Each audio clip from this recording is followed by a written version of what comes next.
Hello, everyone. Rabbi Steve Schwartz, Ritual Director Ben Kreshtool with you. Hi, talking friends. about double Parsha this week, which is Acharei-Kedoshim. Acharei-Kedoshim. So we're still ensconced in the Book of Leviticus and series of double portions. We had Tazria Mitzorah last week. So I know Leviticus is one of your favorites. Near and dear. Near and dear. But you probably don't like the Acharei-Kedoshim material as much as like... Well, Acharei-Mot, I don't really mind so much. I mean, there's a lot of good sacrifice stuff in there. Yeah. Kedoshim, I could. Yeah, it's fine. It's fine. So folks would know the Acharei-Mot Parsha, particularly because it starts out with the 16th chapter of Leviticus, which is what we read on Yom Kippur Day. True. So it's that extensive description of the high priest and the ritual with the goats that was enacted in Jerusalem at the temple in ancient times. And then it's interesting, Yom Kippur, how that reading is the Torah reading, and then we later go back to that in the recitation of the Avodah service. Oh, yeah, definitely. We kind of expand on that Torah reading and have sort of additional material that comes really from the Mishnah. The rabbis are right. From the Mishnah. The Torah reading is quite descriptive in regards to the ritual. The Gemara goes into great length about how the Avodah was done on Yom Kippur, literally like minute by minute. Like it goes through the whole day and really expands on those details. And it's very nice. And that's what the Avodah service in Yom Kippur, I think, is designed for us to sort of remember and really sort of reenact that. I think there's a lot of powerful ideas in reenacting. And that's what we do every Shabbat when we take the Torah out, reenacting that moment of Har Sinai to reenact also on Yom Kippur. The Avodah of Yom Kippur is, I think, also for me personally at least, very powerful. Do you buy into the idea that that initially, I mean, if you're going back to sort of the biblical period, that Rosh Hashanah and Yom Kippur were really just sort of preludes to Sukkot? Yeah, well, yes. I think that, well, because the calendar is different, right? Because in the Torah, Yom Kippur and Rosh Hashanah happen in the 7th month, right? As opposed, because the Torah is Nisan is the first month, and right in our minds, Nisan is really the first month of the liturgical year for us, right? Nisan's the month of Passover. Right, also. The month of Passover, right? And that makes sense to me, right? Spring. The springtime makes sense. So Rosh Hashanah didn't really become the start of the civil year, right? The way we count the civil year until a little bit later.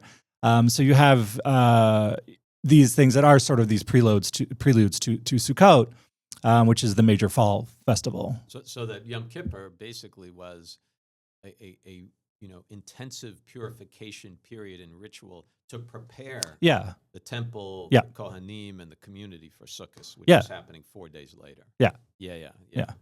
It's just interesting how over time, I mean, it's kind of remarkable actually if you think today where we love Sukkot, but it's so significantly de-emphasized compared to Yom Kippur. Yes, it should be reversed. In fact, I count Sukkot as a high holiday. I know we don't technically, like people don't see it as that, but I count it as such because it is. I mean, Sukkot is the Super Bowl of the season, as it were. At least historically, it definitely was, and should be today. Hechag, it's called. Right, Hechag, the holiday. You don't even need to describe it because everybody knows what you're talking about.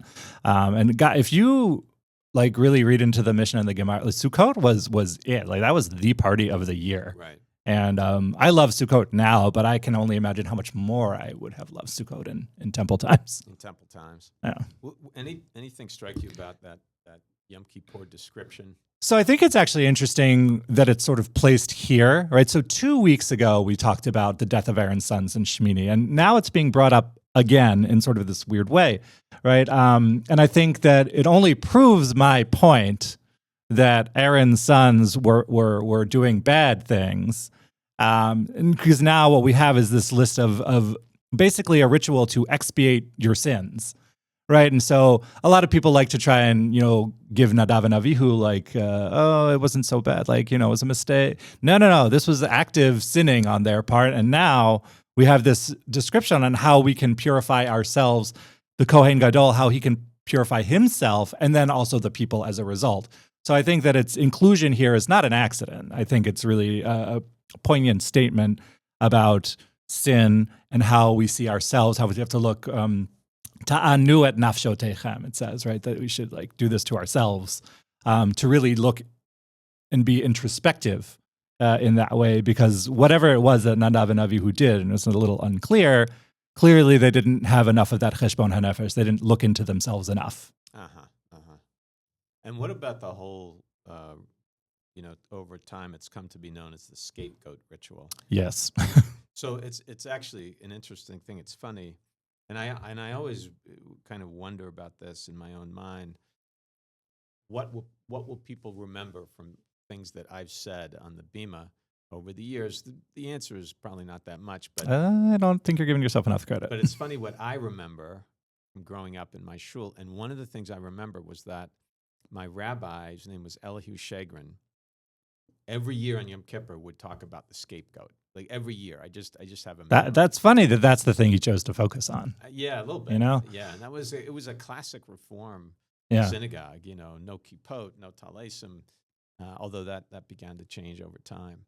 But what's your take on that, the whole scapegoat? So I think it's really an interesting idea of understanding the biblical mindset or the person of the biblical period and how we look at sin. So when I say sin, I think a lot of people are probably thinking of a very Christian interpretation of what a sin is. Like you have done something bad. Yeah.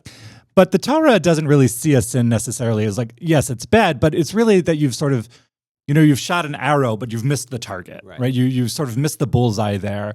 And the Torah provides a way for you to fix that, to correct that path through sacrificial system and through laying your hands on a goat or on a bull. Or it's not just the scapegoat, although in the Yom Kippur ritual, the scapegoat is sort of like this idea that the entire community's sins get sort of put on this goat and sent out. And I think that's actually a beautiful idea about what the Torah thinks about community and how the Torah always puts an emphasis on sort of the greater good and the community at large as opposed to the individual.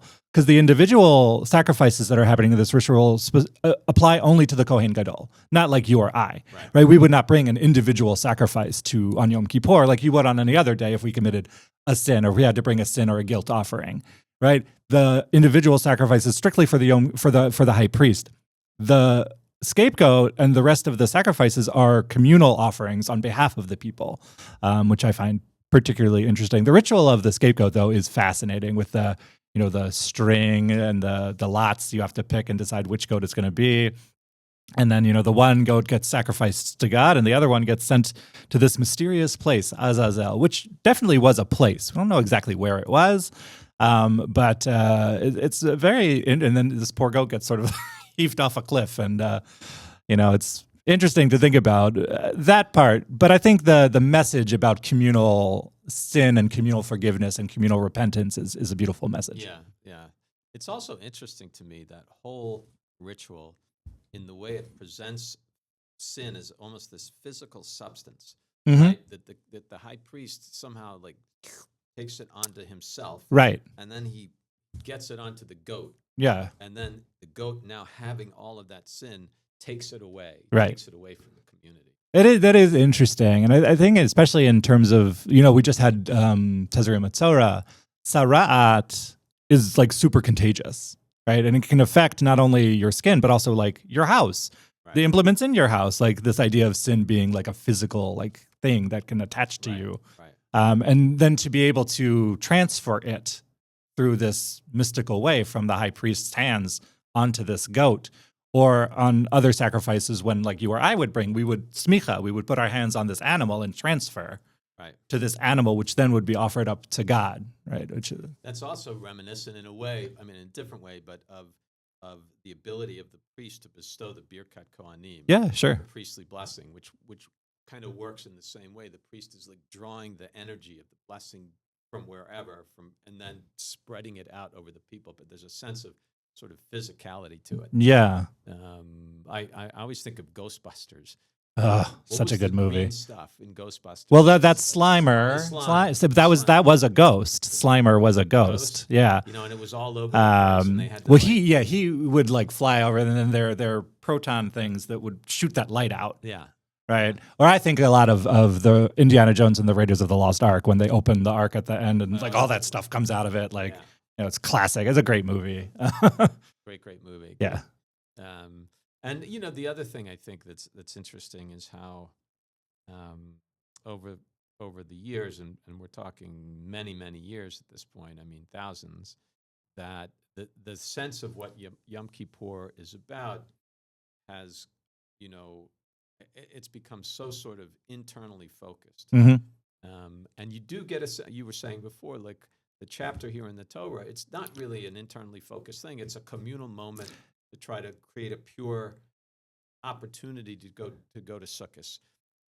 But now we really understand it as cheshbon nefesh and all this stuff. But what's fascinating about that is that we do see it that way, but the liturgy doesn't agree because it's all in the plural. It's chatanu, we sinned, we did this. So the liturgy retains the liturgy retains the communal, but like we see it, and I think it is, for us to think about that cheshbon, and that is important, but retaining that, biblical idea of communal responsibility is interesting. Right, exactly. Exactly. All right, let's think maybe about Kedoshim a little bit. As we wanted to skip over the list of inappropriate relationships. So I think Acharei-Mot was my brother's bar mitzvah parasha, and he was assigned that super long Torah reading with that list in it, and he refused to do it, and so I had to end up doing it, and so I remember that Torah reading to this day. Well, do you want to? No, I don't think we need to talk about it. I just think it's kind of funny that that's how I always know where we are in the Torah, because it's written in a weird way, so I can always find my place, looking for those scriptural landmarks, I call them, right. when rolling from one place to another. So Kedoshim, the holiness code. Yes, the holiness code, laws of holiness. But also Kedoshim talks about the punishments for all of these things that happen in Acharei-Mot as well. So people focus often on the holiness code because it's nice, right? It's love your neighbor as yourself. I'm God. These are all nice feel good things. But then they forget the rest of the parasha, which is if you violate these things, you'll be stoned or you'll be burned or Right. So some would say that Kedoshim is sort of the high watermark of Leviticus, because it's. I think it's the part of Leviticus that most easily speaks to people with modern sensibilities. Mm-hmm. That there is a moral code that has to do with how you relate to other people, and if you adhere to it, you make the world a better place. All of that is those are all subtexts of the holiness code. For sure. And it's power. I mean, some of it's, I think, very powerful. Some of it's very powerful. No question. To include treating well, by the way, those less fortunate than you. That's a central theme. I mean, it's throughout the Torah. But you're right. I mean, you do have all of the sort of, you get into the punishment stuff. And then people have to deal with the whole reward and punishment question, which becomes even a larger issue, I think, in Deuteronomy. No question. Something that the Torah, is invested in. What do you do with that material? What do I do with it? I mean, look, we're a people of law, right? Judaism is a religion of laws, and I think trying to figure out and navigate, how we observe these laws. I mean, what does it mean? And with the holiness code, right? God is inviting us to be holy people. And to bring holiness into our lives by obeying these commandments and by doing these things. I don't have a problem with reward punishment theology, as you well know. I adhere to this idea, but it makes me think about what kind of person do I want to be, and violating Torah laws or not observing mitzvot makes me feel like a person who is not in control, who lacks self-control, who's not able to just because they can't, and I think to myself, I don't want to be that kind of person, right? And also I believe in punishment, so I take it seriously, and I know for some people it's probably pretty difficult to think about a God who punishes, because we live in a Christian society, and Christianity has taught its adherents that Jesus is a God of love, right? Only love. There's not really a whole lot of punishment there, unless you get to that second Great Awakening period when baptism comes to be, and like all of these other Protestant denominations which talk about like the eternal hellfire. It's like the other side that Christianity doesn't like to talk about. But I don't have a real problem with it. I read it for what it is. The Torah is 3,000 years old, probably older at this point. And you have to understand, for at the time, this is the very best wisdom that existed at the time. Yes, we as conservative Jews also understand that halakha doesn't necessarily need to be set in stone, can evolve with time, as long as we give proper credit and proper reverence for the Torah and understand how we can make these things applicable to us today. There is a process. There is an appropriate process. Yeah. So all that being said, I think one of the challenges we have or can have as modern people coming to these kinds of tax reward and punishment tax is to ask the question, how can we reimagine them so that they still make sense to us? Because for some folks, and I would include myself in this camp, the idea of reward and punishment in a kind of strict shot sense, it just doesn't work. I mean, it doesn't happen, because we all know people who are real jerks and sinners and do terrible things and live till they're 120. And we all know people who are good people and die when they're way too young. So then what do you do with that? And yeah, go ahead. Well, I don't understand it necessarily as like, okay, you ate that cheeseburger, so God is going to strike you down. Like, I don't see it sort of that way. My understanding is that I believe the soul to be an eternal thing, but also that it is responsible for itself. And Olam Haba, right? This world to come, this messianic era, like what that looks like, I don't 100% know, but I imagine that there will be some sort of punishment of some kind in this world to come. So that's a classic rabbinic answer. Correct. I'm a rabbinic Jew with Karaite tendencies. So the Talmudic rabbis would say, oh, no. It's not, doesn't mean when you get into reward and punishment here, it doesn't mean it happens here, in this world, but in the world to come, that's where the just rewards are given, and that's where the punishments that are deserved are meted out, right? Okay. I mean, I'm not sure I want to put my eggs in that basket. But what's been helpful to me in terms of thinking about this material, and remember that we did go through a process of bringing back the middle paragraph of the Shema liturgy, which is a reward and punishment paragraph, when Bethel had not recited it for forever. I mean, Rabbi Agus had issues with it. I think it was Rabbi Agus that took it out. But so my sense of that material is that at the end of the day, there are consequences to your actions. Correct. What you do makes a difference. What you do makes a difference. Deontology. That is kind of an ontological thing. So it makes difference to you. Like you were saying, the quality of your own life makes a difference to other people that you're in relationship with, potentially to your community, potentially to the world. And so that I can kind of get on board with that. That's a little bit easier for me. I know we're running short on time. Jeremy's telling us 2 minutes, or as you say, 20 more. 20 more? Two. How about 90 seconds? How about 90 seconds? That's a long time. 2 minutes. Any last thoughts on the Parshayot, actually? Well, I mean, we sort of glossed over it, but it does really emphasize sort of the importance also of family in these Parshiyot. Yes. What does family look like? What is family? What are our responsibilities to family? Which definitely, I think a lot of people already understand that these are important things. The Torah goes into a lot of detail about what is and what is not, and what you should and what you should not. But putting that emphasis on again, community. Right. And then your family is like your personal community. So it's like you see it macro and micro. Judaism does this a lot. And I really like that you have something for everyone. And then you also have like your own little circle there too. Well, and that the principles are consistent running through. That's right. You can apply the principle here, you can apply it there, and you can apply it over there. So folks, we're getting the wrap-up sign. Jeremy, he does it like this. Jeremy does it like this. I always assume that means there's like a helicopter outside that needs to start. Always appreciate you taking your time to spend a few minutes with us thinking about the week's Torah portion. Ben, good to be with you. Always a pleasure. Thank you. We'll see you next time.